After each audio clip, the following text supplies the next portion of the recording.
This is a Laurell wafer spinner. It's model WS-400B-6NPP LITE version. The lid is here. We have a wafer mounted. I have a piece of reflective tape on there so I can do an RPM measurement. If you'll notice on the screen, it does know when the lid is open, so it would not be able to engage. It has a double safety system for both the lid and the vacuum. If the vacuum wasn't there or turned off, you would get a flashing and it wouldn't spin either. I have it set up right now for 2,000 RPMs for a little over a minute. I've modified a program that I put in there. And I'm going to spin it and show you the RPMs.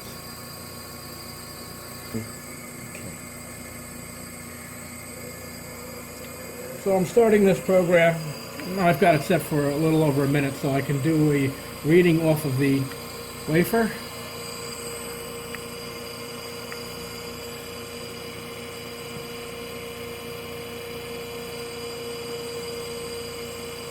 And as you can see, we're getting 2,000 RPMs, and that's what it's set for.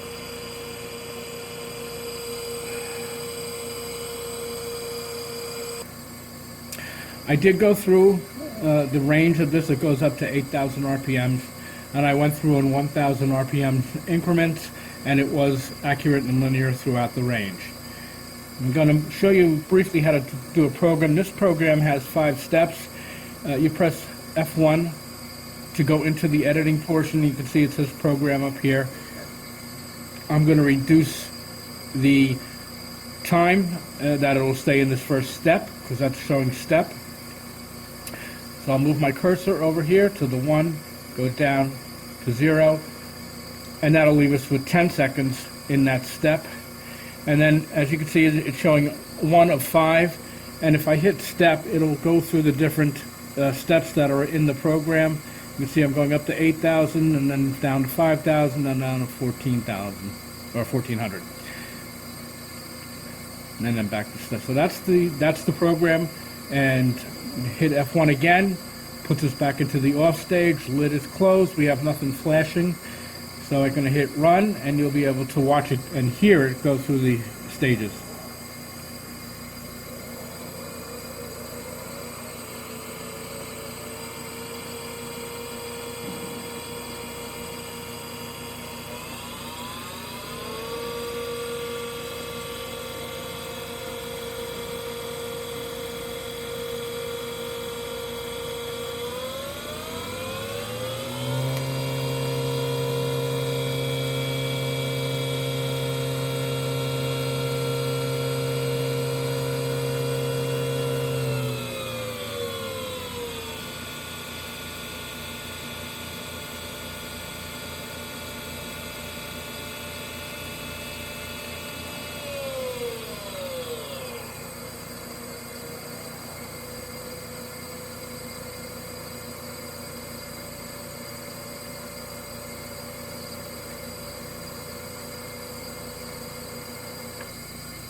And that's the completion of the program.